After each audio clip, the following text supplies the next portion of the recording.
मातृसत्ता के बिना देवी की व्यवस्था के, देवी की स्थापना के कोई भी चीज़ पूर्ण नहीं होती। और भगवान शिव भी तभी पूर्ण होते हैं जब उन पर त्रि की मात्रा लगती है, शिव बनते हैं, वरना शव हैं। तो वो मात्रा लगती है तो वो बहुत जरूरी है। अब 500 मंत्रों के बाद ऐसा विधान आता है विष्णु संहिता में, विष्णु के जो मुख्य अनुष्ठान रहे कि अगर 4 पूरी बंदे को पूछ ली, पति को पूछ ली, तो एक आध पूरी इसको भी पूछ लो, तो साथ में आई है। अब लक्ष्मी का पाठ करेंगे तो लक्ष्मी के बिना विष्णु अधूरे हैं। और लक्ष्मी के साथ विष्णु रहते हैं और विष्णु के साथ लक्ष्मी रहती है। वहां भी लक्ष्मी नहीं रहती जहां विष्णु का पाठ ना होता हो। वो इसलिए नारायण हृदय, लक्ष्मी हृदय, जब फिर नारायण से उसको बंद करते हैं। तो ये हमें ख्याल रखना चाहिए। दूसरी बात, जो भी फाइनेंशियल सिस्टम है, हमारा पुरुष प्रधान समाज है, लेकिन एक मैं आपको एक्सपेरिमेंट के तौर पे एक चीज बताता हूँ, गौर से ध्यान से सुनिए। जिन भी पुरुषों ने बैठ जाइए, शांति में पहुंचेगा, सबके पास पहुंचेगा।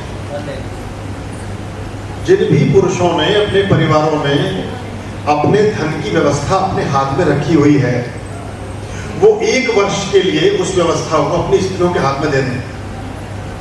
1 वर्ष के लिए इतना पैसा आएगा कि जिंदगी भर फिर अपने हाथ में लोगे ही नहीं उस व्यवस्था को कभी। ये अलक्ष्मी बनती है। तब देखिए पुरुषों ने क्या काम उल्टा किया, लक्ष्मी का स्थान कहाँ रखा, पॉकेट में पीछे, और स्त्री ने रखा अपने हृदय के पास, पर्स में लटकाई इसने यहाँ।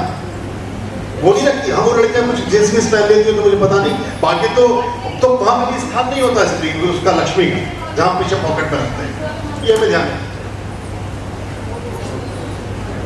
सबको मिलेगा, सबको मिल जाएगा, चिंता मत करो, जब तक हाथ जोड़कर बैठे रहो और भगवान से कहो कि तुम्हारे लिए पुष्प आने हैं तो आ जाए, नहीं आ रहे तो हम तो चढ़ ही गए। अब देखो, अब कुछ चीजें बड़ी नियति के हाथ में है और आप नहीं कर सकते। अब जैसे एक बात थी उसमें कहा कि जी आपने जो नाम रखा भगवान शंकर, आश्रय, हमारे आश्रम का नाम, तो हमने कहा ये तो नियति में पहले निर्धारित कर दिया, मेरे हाथ में हर एक। मेरी माता जी का नाम श्रीमती भगवान देवी आ गया, मेरे पिताजी का नाम श्री शंकर दत्त आ गया, तो भगवान शंकर।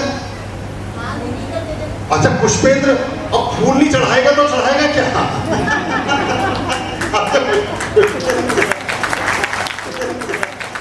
फूल आप तक पहुंचाएगा नहीं, फिर पहुंचाएगा क्या? क्योंकि कुदरत की चीज है, तो आप तक पहुंचेगी जरूर, आप चिंता ना करें। आपने चयन ही पुष्पेंद्र का किया है, फूलों का राजा, इसका अर्थ होता है फूलों का राजा। तो फूल तो आपके पास आई पहुंचेगी, बिल्कुल चिंता ना करो। चिंता भी चढ़ती है, आप निश्चिंत होकर बैठो और धैर्य को अपने जीवन में लाओ और ऐसा मानकर चलो कि ये चीज मेरे पास आएगी। और ये ब्रह्मांड में आकर्षण का एक नियम भी है। ये ब्रह्मांड में एक मैग्नेटिक फोर्स काम करती है। आप जब इतने आत्मान होते हैं, इतने धैर्यवान होते हैं और आप सोचते हैं कि मेरी चीजें मुझे प्राप्ति होगी, तो परमात्मा आपके उस भाव की लज्जा रखते हैं। या देवी सर्वभूतेषु लज्जा रूपेण संस्थिता, नमस्तस्यै नमस्तस्यै नमस्तस्यै नमो नमः। तो वो आपके उस भाव की रखते हैं। बहुत हर चीज में बहुत उद्विग्न मत होइए, शांतिपूर्वक बैठिए।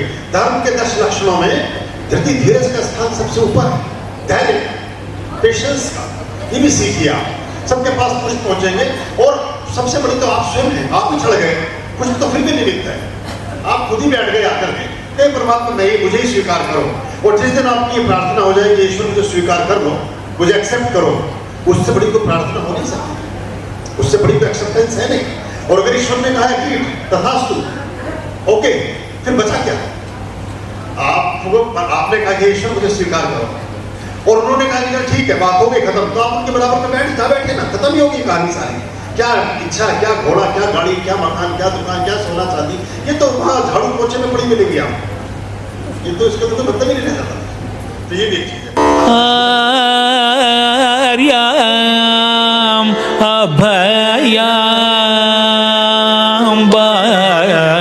भज रे चित संततम